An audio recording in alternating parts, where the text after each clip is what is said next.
ஒரு புத்தகம் இருக்கிறது என்று சிந்தியுங்கள். அதில் காலம் சுருக்கப்படுகின்றது.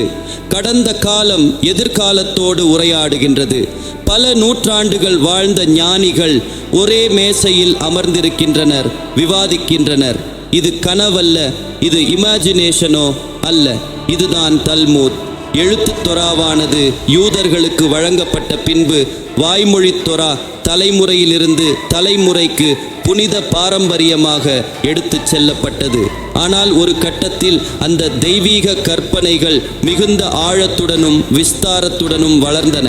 அவை நினைவில் வைக்க முடியாத அளவுக்கு விரிந்தன. அந்த சமயத்தில் தான் மிஷ்னா உருவானது. ஒழுங்குமுறை செய்யப்பட்ட தெளிவான ஒருங்கிணைந்த அணுகுமுறையில் யூத நியாயத்தை தொகுத்த மைய நூலாக அது விளங்கியது. ஆனால் மிஷ்னா அனைத்தையும் விளக்கவில்லை. அது பதில்களை விட கேள்விகளையே அதிகம் எழுப்பியது. ஒவ்வொரு விதிக்குமே விளக்கம் எங்கே? அதற்கு பின்னால் இருக்கும் ஆதாரம் என்ன? ரபி எலியாசர் ஏன் இவ்வாறு உரைப்பார்? ரபி அகீவா ஏன் வேறுபட்ட கருத்தை கூறுகிறார்? இவை ஆய்வு செய்யப்பட்ட போதனைகள் அல்ல, இவை விவாதங்களாகவே தோன்றின. அந்த புனித விவாதங்களே தல்மூதாக மாற்றமடைந்தன. ஆனால் தல்மூத் என்றால் என்ன? அது ஒரு புத்தகம் மட்டுமல்ல, அது ஒரு பரிசுத்தமான நீதிமன்றம் போன்றது. அங்கு விவேகமும் பக்தியும் புனிதத்தையும் சந்திக்கின்றன. ஒவ்வொரு பக்கமும் மிஷ்னாவால் தொடங்குகிறது. அதனைத் தொடர்ந்து கேள்விகள் புயலாய் எழுகின்றன. இந்த விதி எங்கிருந்து வருகிறது என ஒருவர் கேட்கிறார். லேவியர் ஆகமத்தில் உள்ள ஒரு வசனத்திலிருந்து என பதில் வருகின்றது. மூன்றாவது குரல் கேட்டது என்னவென்றால், ஆனால் அந்த வசனம் வேறு பொருளையும் கொடுத்திருக்கலாமே என்று. மேலும் விவாதம் வெடிக்கின்றது.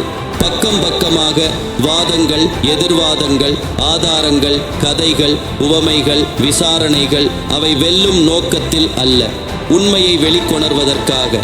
அதனால்தான் தல்மூதுக்கு ஞானத்தின் கடல் என பெயர் ஏற்பட்டது. தல்மூதை படிக்கக்கூடாது, அதில் முழுமையாக இறங்கி நீந்த வேண்டும். அதில் உள்ள கருத்துக்களுக்குள் நீந்தி செல்ல வேண்டும். அந்த பக்கங்களில் முத்துக்களாக மறைந்திருக்கும் உண்மைகளை தேடி எடுத்துக்கொள்ள வேண்டும். ஒவ்வொரு பக்கமும் பல அடுக்குகளை கொண்டது. மையத்தில் மிஷ்னா, அதனை சுற்றி கெமாரா எனப்படும் விவாதங்கள் சுற்றி கொண்டிருந்தது. மேலும் நூற்றாண்டுகளுக்கு பிறகு ராஷி, தொசஃபோத் போன்ற மத்திய கால ஞானிகளின் விளக்கங்கள் இருண்ட இடங்களில் ஒளியூட்டுகின்றன. இது காலத்தை கடந்த உரையாடல். இந்த தொடரின் ஆதார உண்மை என்னவென்றால், இந்த விவாதங்கள் வெறும் கருத்து பரிமாற்றங்கள் அல்ல, பக்தியுள்ள செயல்கள். ஒவ்வொரு வாதமும் ஒரு புனித நிகழ்வாகவே நிகழ்ந்தது. ஒவ்வொரு கருத்து வேறுபாடும் தெய்வீக விளக்கத்துக்கான ஒரு பாதை. அப்படியானால் தல்மூத் என்றால் என்ன?